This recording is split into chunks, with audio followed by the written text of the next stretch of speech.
ಯಾಪ ಅಪ್ರೂಪ ಆಗ್ತದೆ ಈ ಕಡೆ ಬರೋದೇ ಇಲ್ಲ. ಹಂಗೇನಿಲ್ಲ ಮಗ, ಗಾಡಿ ಮಗ ಒಂದು ನಿಮಿಷ. ಹಲೋ, ಹೇಳಮ್ಮ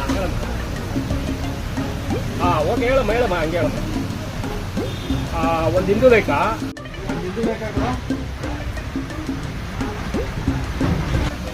okay, points okay, Lakme. Okay okay madam.